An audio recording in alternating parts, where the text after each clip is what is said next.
지난주 휴가를 보냈는데 이번 휴가의 주제를 하나 잡았습니다. 관계 가꾸기였습니다. 그동안 연락을 주고 받았던 지인들을 만나 교제하는 것으로 정했습니다. 여러분 집에서 꽃과 나무를 여러분 이렇게 기르시는 우리 성도님들 계시면 가꾸지 않으면 시들어 버립니다. 관계도 마찬가지입니다. 여러분 관계가 한번 만들어졌다고 그것이 계속해서 유지되느냐? 관계도 가꾸어야 합니다. 가꾸지 않는 관계는 멀어지기 마련입니다. 휴가 기간 동안 장거리 운전이라는 피곤함도 있었지만 지인들의 얼굴을 볼 때 주어지는 평안함은 피곤함을 떨쳐버리기에 충분하였습니다. 이동간에 아내와 함께 대화를 나누었는데 대화의 주제는 성도였습니다. 여기 계신 대부분의 성도님들이 그 대화의 주인공들입니다. 지인을 만나 또 그리고 아내와 대화하면서 다시 알게 된 것은 나는 하늘샘교회 담임 목사라는 사실입니다. 또한 하늘샘교회 담임 목사가 된 것이 참 행복하다라는 생각을 하였습니다. 어디서 이런 행복을 찾을 수 있을까 이런 생각을 하였습니다. 여러분도 하늘샘교회 성도된 것이 행복하십니까? 하늘샘교회에서 신앙생활을 하는 것이 행복입니까? 그러면 충분합니다. 그러면 괜찮은 거예요. 사랑하는 성도 여러분, 그리스도인은 어떤 사람입니까? 오늘 이 부분에 좀 함께 나누기를 원합니다. 그리스도인은 자신의 정체성을 아는 사람입니다. 12절 상반절입니다. 그러므로 너희는 하나님의 택하사 거룩하고 사랑받는 자처럼. 택하심, 거룩, 사랑이라는 이 세 가지는 구약 이스라엘 백성에게 적용되었던 것입니다. 하나님께서는 이스라엘 백성들을 택하셨습니다. 많은 백성들 가운데 이스라엘 백성을 택하셨습니다. 그들을 거룩하게 하셨고 그들을 사랑하셨습니다. 택하심, 거룩, 사랑 이 세 단어는 새 이스라엘이 된 그리스도인들의 정체성을 규정짓습니다. 그리스도인은 하나님의 택하심을 받았습니다. 그리스도인은 하나님을 위해 구별되었습니다. 그리스도인은 하나님의 사랑을 받았습니다.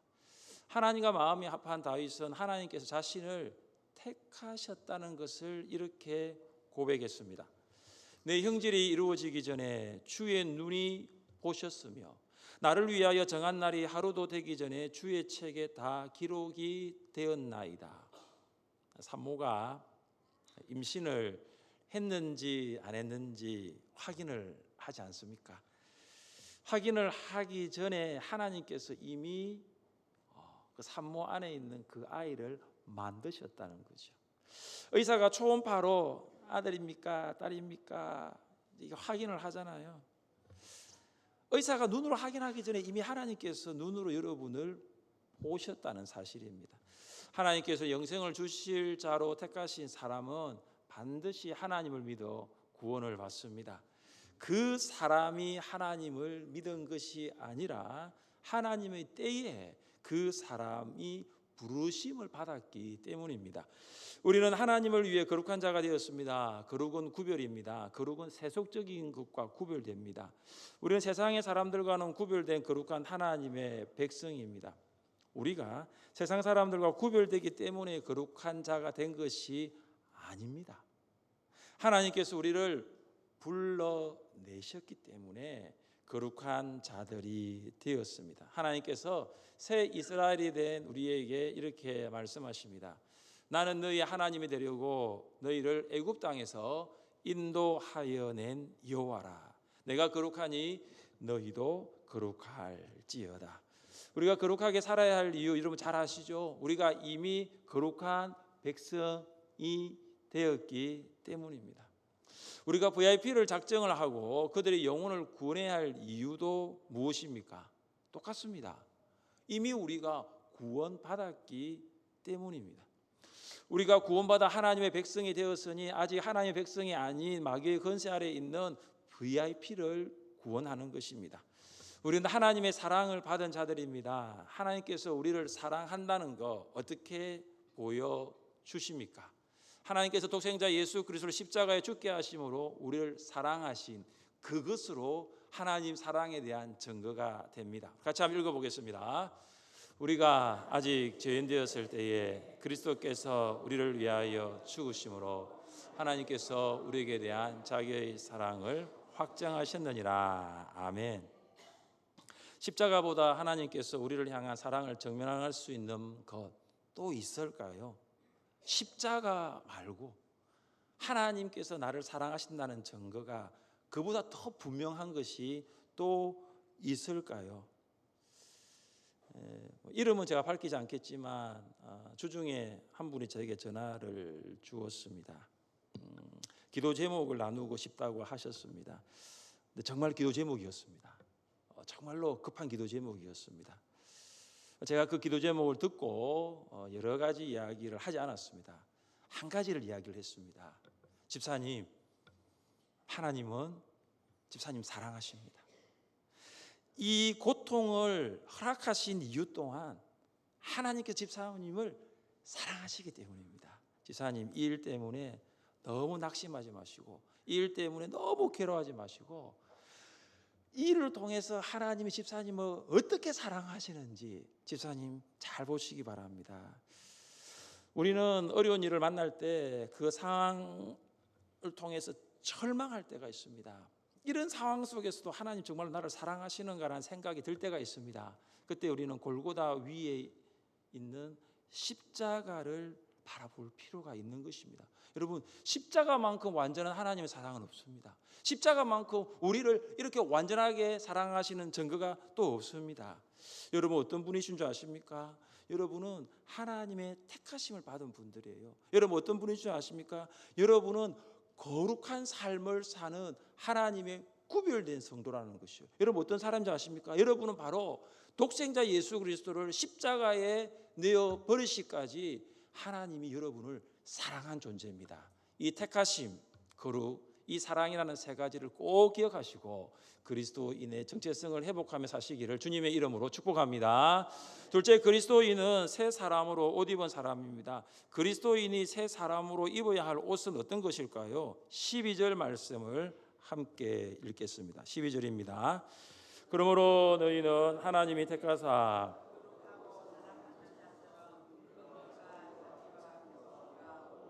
오래 참음을 옷 입고, 여기 보시면 5가지가 나옵니다. 긍휼과 자비, 겸손과 온유, 오래 참음. 이 5가지는 그리스도인의 삶의 특징을 잘 나타내고 있습니다.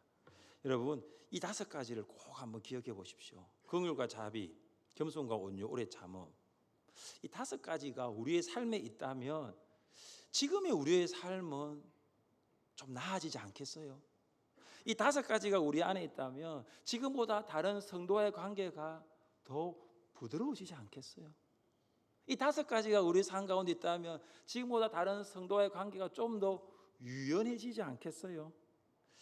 긍휼은 무엇입니까? 사람의 필요에 대한 동정심입니다. 고통을 당하고 불행한 자에게 나타내는 마음이 긍휼입니다. 그리고 자비는 사람의 필요에 응답하는 행동입니다. 긍휼이 사람의 필요에 동정하는 마음에 초점을 맞춘다면 자비는 사람의 필요를 채워주는 행동에 초점이 있습니다. 그러니까 긍휼은 마음이고 자비는 행동으로 보시면 됩니다.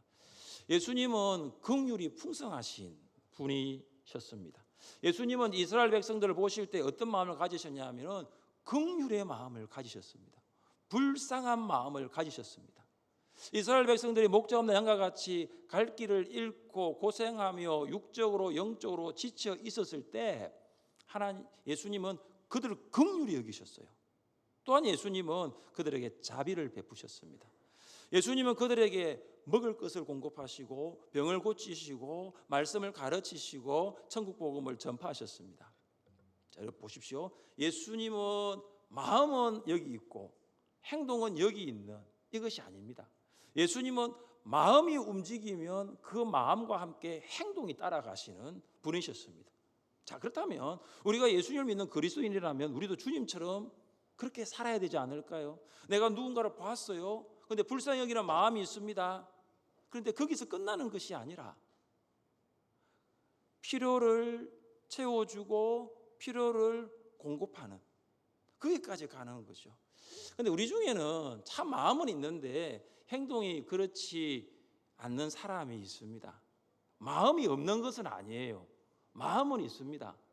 마음이 전혀 그렇지 않는 것은 아닌데 표현을 못해서 이 표현이 부족해서 오해를 받을 때가 종종 있습니다. 그래서 마음은 마음대로 있고 행동은 또 행동대로 있습니다. 제가 그랬습니다. 제가 과거에는 그랬습니다. 지금은 좀 많이 좋아지고 있습니다. 이게 마음이 있으면 행동이 따라가야 되는데 이 마음은 있는데 행동이 안 따라갈 때가 많았습니다. 제가 이제 가족들을 긍휼한 마음으로 봅니다. 긍휼한 마음으로 가족을 보고 자비로운 행동을 할 때 저희 아이들이 하는 말이 있습니다. 저 이 말 처음 들어봤거든요. 천대래. 웃지 마세요. 천대래를 아십니까? 네이버 국어사전을 보니 천대래를 쳐봤어요. 쌀 맞고 인정이 없어 보이나 여기까지는 별로 안 좋더라고요. 그러나 실제로는 따뜻하고 다정한 사람을 이르는 말입니다. 여기는 좋더라고요. 어느 성도님이 저희 아내한테 묻습니다. 사모님, 목사님하고 행복하십니까? 그러더라고요. 그래서 저희 아내가 이건 또 뭘까? 무슨 질문일까? 그래서 저희 아내가 행복하다고 이야기를 했습니다. 무슨 말을 하냐면은 제가 여러분에게 비춰지는 모습하고 제가 저희 아내에게 비춰지는 모습은 조금 다를 수 있습니다. 나중에도 제가 이야기하겠지만 저희 MBTI는 ISTJ입니다. 저는 T입니다. T. 모르시다고요? 검색해 보십시오. 저는 T입니다. 저는 J입니다. J. T와 J는요 둘이 만나면 사실 여기처럼 쌀쌀 맞고 인정이 없는 것처럼 보이는 사람은 맞습니다. 그러나 저는 주님을 만나서 주님 안에서 ISTJ로 바뀌었어요. 그래서 사랑하는 성도 여러분, 여러분이 그리스도인이라면 이 두 가지를 꼭 가지십시오. 누군가를 긍휼히 여긴다, 불쌍히 여기는 마음은 다 있다고 저는 봐요. 그리스도인인 이상은 그리스도가 이 안에 계신데 그러지 않을 사람이 누가 있습니까? 그런데 뭐가 부족하죠? 자비가 부족한, 자비가 부족. 행동이 안 따라가는 거죠. 표현이 서툰 거죠. 주님의 모습을 닮아가십시오. 사람을 긍휼히 여기시고 자비롭게 대하십시오. 겸손과 온유는 상호 연관성이 있는 단어입니다. 겸손은 교만으로 우쭐대지 않고 또한 자기를 비하하지 않는 자기 존중의 태도입니다. 겸손은 하나님께 대한 자신의 위치를 이해하는 것이 겸손입니다. 온유는 나약함이 아닙니다. 온유는 다른 사람을 위하여 자기의 권리를 포기할 수 있다면, 이 권리마저 포기할 수 있다면 온유한 사람은 그 권리마저 내려놓는 사람이 온유한 사람입니다. 겸손과 온유는 예수님의 성품입니다. 예수님은 겸손하고 온유하셨습니다. 예수님은 세상의 죄를 위해 하늘의 영광을 버리고 이 땅에 오신 겸손한 왕이셨습니다. 이사야 선지자는 예수님의 모습을 이렇게 묘사했습니다. 같이 한번 읽어보겠습니다. 그가 곤욕을 당하여 괴로울 때에도 그의 입을 열지 아니하였으며 마치 도수장으로 끌려가는 어린 양과 털 깎는 자 앞에서 잠잠한 양같이 그 입을 열지 아니하였도다. 아멘. 예수님은 말씀을 하실 수가 없어서 입을 열지 아니한 것이 아니라 예수님은 말씀을 하실 수 있는 권리까지도 포기하신 분이십니다. 여러분이 그리스도인이라면 예수님처럼 겸손과 온유를 소유하십시오. 여러분, 다른 사람과 비교하면 자신의 위치를 확인할 수 없지만 다른 사람이 아니라 하나님 앞에서 자신을 보며 겸손할 수 있습니다. 주 앞에서 낮추라, 그리하면 주께서 너희를 높이시리라. 하나님의 능하신 손 아래에서 겸손하라, 때가 되면 너희를 높이시리라. 하나님 앞에서 낮추면, 겸손하면 하나님께서 여러분을 높여 주시는 줄 믿습니다. 저도 최근에 이 말씀을 경험했습니다. 설교 시간에 이 말씀을 드리기는 좀 적절하지 않고요. 최근에 이 말씀을 경험했어요. 그래서 하나님 앞에 다 낮추었어요. 다 내려놓았습니다. 다 내려놓았어요. 근데 하나님께서 높이시더라고요. 여러분, 하나님 앞에 자신을 낮추면 하나님께서 여러분을 높이십니다. 다섯 번째로 그리스도인이 입어야 할 옷은 무엇입니까? 오래 참음입니다. 오래 참음은 보복할 수 있음에도 보복하지 않고 중상모략을 참고 견디는 자제력입니다. 오래 참음은 하나님의 속성 가운데 하나입니다. 하나님은 오래 참으심이 풍성하십니다. 여러분 한번 생각해 보십시오. 만약 하나님께서 오래 참으시지 않으셨다면 이스라엘 백성들이 가나안 땅에 들어갈 수 있었을까요? 아니면 없었을까요? 가나안 땅에 못 들어갑니다. 하나님이 오래 참으셨습니다. 하나님께서 오래 참으지 않으셨다면 우리가 구원의 반열에 들어갈 수 있었을까요? 아니면 없었을까요? 예, 하나님께서 오래 참으셨기 때문에 우리가 구원의 반열에 서게 된 것입니다. 사랑하는 성도 여러분, 오전에 부합 초청 잔치 발대식에서 부합이 다 작정하셨지요? 하셨지요. 여러분 작정하시면서 어떤 생각이 들던가요? 내가 참을 만큼 참았는데 또 이 사람 이름을 내가 또 적네. 목사님이 작년에도 적은 사람을 올해도 적어도 괜찮다 그랬으니까 또 적었네. 진짜 이 사람은 내가 이제는 더 이상 좀 VIP 이름으로 안 적으려고 했는데 또 적네. 이런 생각도 하신 분이 계실 거예요. 여러분, 하나님의 오래 참음으로 우리가 구원을 받았다면 우리도 VIP의 영혼 구원을 위하여 오래 참아야 할 줄 믿습니다. 여러분, 우리가 부족하잖아요. 참는다 하지만 참지 않을 때가 있는데, 그러나 하나님이 참으셨던 것을 꼭 한번 기억하시면 좋겠습니다. 하나님께서 노아가 배를 만드는 동안 100년을 참으셨어요. 하나님께서 이스라엘 백성이 광야길을 가는 동안 40년을 참으셨어요. 하나님께서 유다 백성들이 바벨론으로부터 돌아오는 동안 70년을 참으셨습니다. 40년, 70년, 100년. 물론 여러분 그 정도 참으신 분도 계시겠지만 아직까지 하나님만큼 참지 않으셨다면 하나님이 나를 위하여 얼마나 참으셨는지를 꼭 기억하면서 오래 참음으로 옷 입을 수 있기를 바랍니다. 우리는 그리스도로 옷 입은 그리스도인입니다. 그리스도인은 예수님의 성품인 긍휼과 자비, 겸손과 온유, 그리고 오래 참음의 옷을 입습니다. 이 다섯 가지는 사람을 대하는 여러분의 태도에 영향을 미칩니다. 사람들이 여러분을 교회 다니는 사람으로 알고 있습니다. 심지어 여러분을, 그분은 교회 안 다니는데 여러분을 장로님, 또 여러분을 권사님, 집사님이라고 부르기도 합니다. 여러분, 예수 그리스도로 옷 입으시기를 바랍니다. 옛사람의 옷을 벗어버리고 예수 그리스도의 긍휼의 옷, 자비의 옷, 겸손의 옷, 온유의 옷, 오래 참음의 옷을 입고 살아갈 수 있기를 주님의 이름으로 축복합니다. 셋째, 그리스도인은 용서하는 사람입니다. 용서는 그리스도인의 삶의 필수 덕목입니다. 그럼 반대로 그리스도인이 용서하지 아니하면 심각한 관계의 부정적인 결과를 초래할 수 있습니다.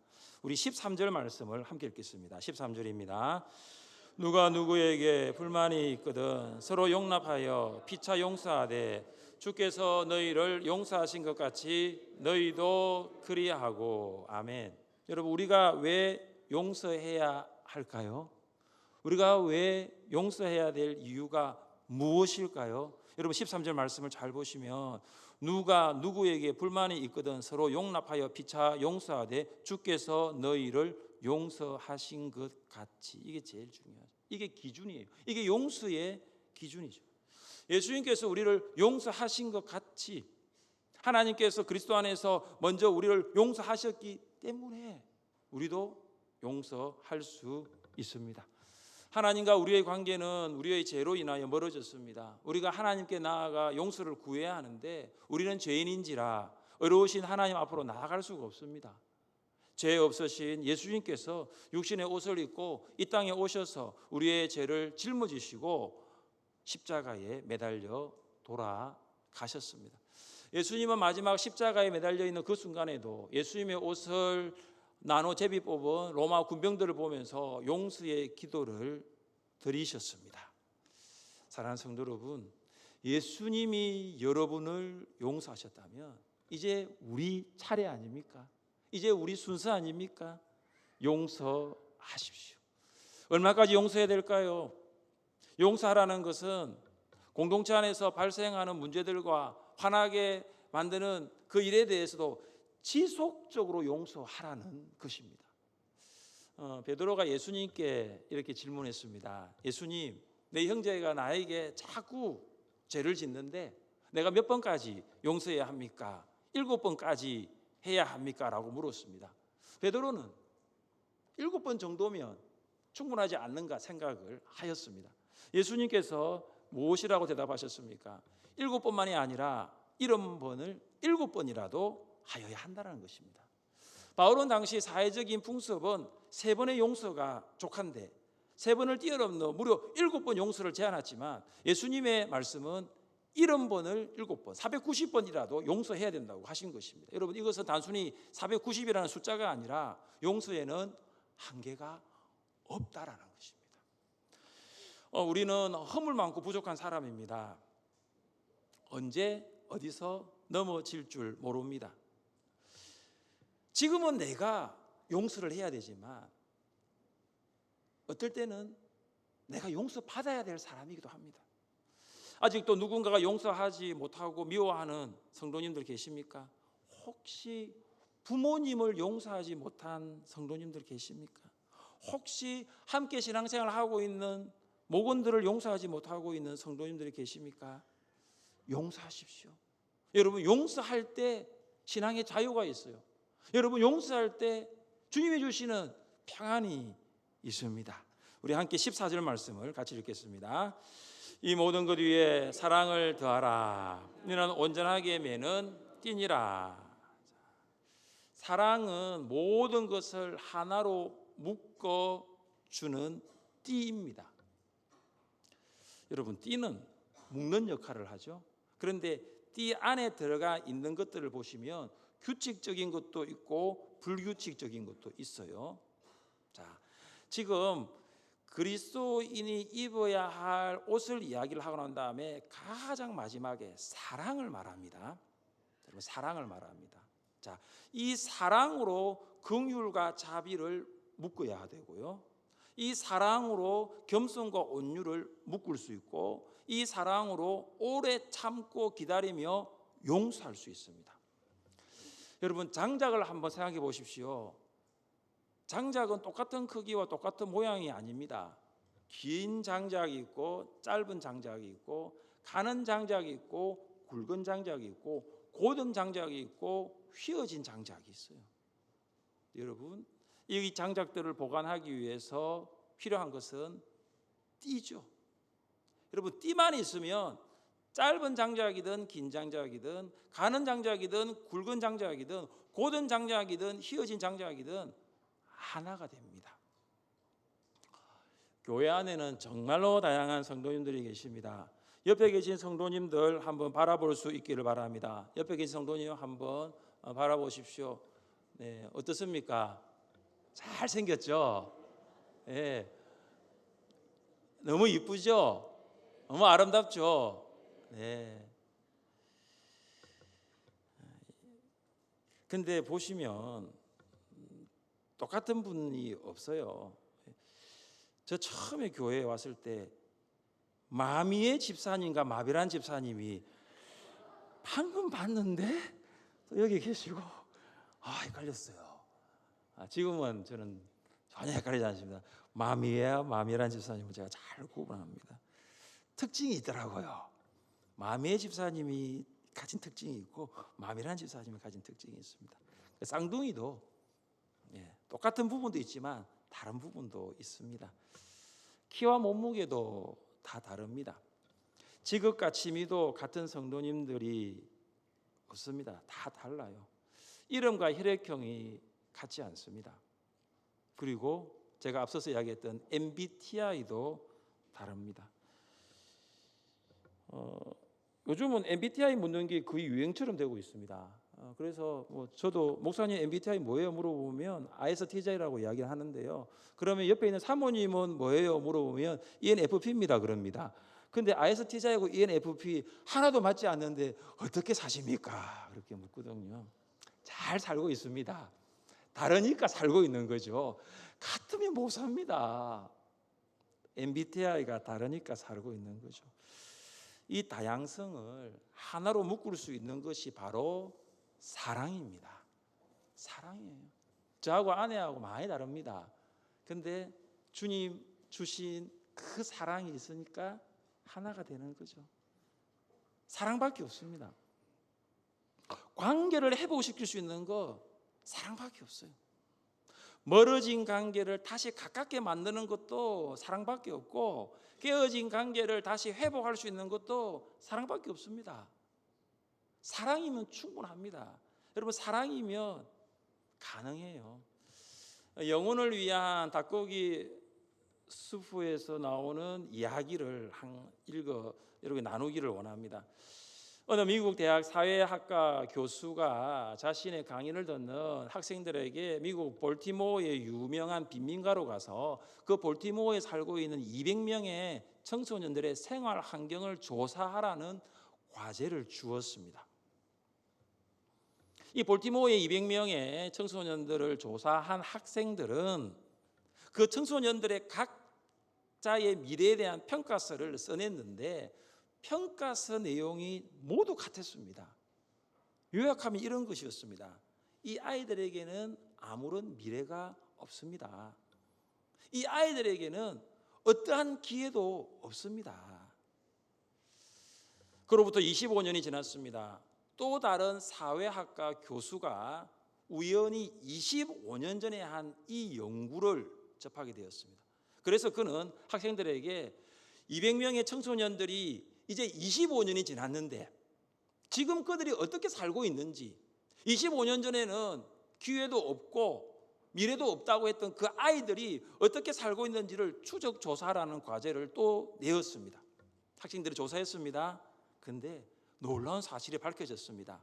사망을 하거나 다른 지역으로 이사간 20명을 제외하고 나머지 180명 중에 176명이 성공적인 인생을 살아가고 있다고 조사가 나온 거예요. 그 176명이 어떤 일을 하느냐? 변호사로 일을 하고 있고, 의사로 일을 하고 있고, 사업가로 일을 하고 있는 거예요. 여러분, 이상하잖아요. 분명히 이 아이들이 미래가 없고 이 아이들에게는 어떠한 기회도 없다고 생각했는데, 그래서 교수가 너무 놀라가지고 그 조사를 더 진행시켰습니다. 다행히 그들 모두가 그 지역에 살고 있었고, 교수는 그들을 한 사람씩 만나 직접 물어봤습니다. 당신이 성공할 수 있었던 가장 큰 이유가 무엇입니까? 당신은 어떻게 해서 성공했습니까? 그 176명의 대답이 하나였어요. 그것이 뭐냐 하면은 여선생님 한 분이 계셨지요. 여선생님 한 분이 계셨지요. 그 여교사가 아직도 생존해 있다는 사실이 알려졌습니다. 교수는 수소문 끝에 그 여교사를 찾아가 물었습니다. 도대체 어떤 교육 방법으로 빈민가의 청소년들을 이처럼 성공적인 인생으로 이끌었습니까? 늙었지만 아직도 빛나는 눈을 간직한 여교사는 작은 미소를 지었습니다. 그리고는 이렇게 말했습니다. 그것은 정말 간단한 일이었습니다. 난 그 아이들을 사랑했습니다. 난 그 아이들을 사랑했습니다.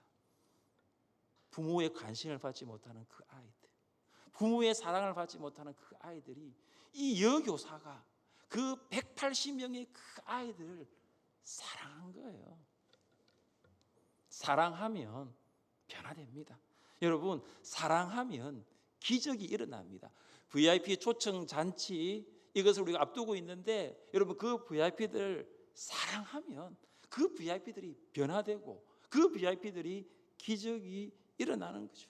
사랑하는 성도 여러분, 예수 그리스도로 옷 입으시기를 바랍니다. 성도들을 사랑하십시오. 그리고 오늘 작정한 VIP들을 사랑하십시오. 그들 속에 사랑할 이유가 없다 할지라도, 여러분이 작정한 VIP들 안에서 사랑할 이유를 찾을 수 없다 할지라도 하나님께서는 우리에게 이렇게 말씀하십니다. 내가 너희를 사랑한 것처럼 너희도 사랑하라고 하십니다. 하나님께서 여러분을 사랑한 그 사랑으로 성도와 VIP들을 사랑하십시오. 예수 그리스도로 옷 입고 사랑하며 사시기를 주님의 이름으로 축복합니다.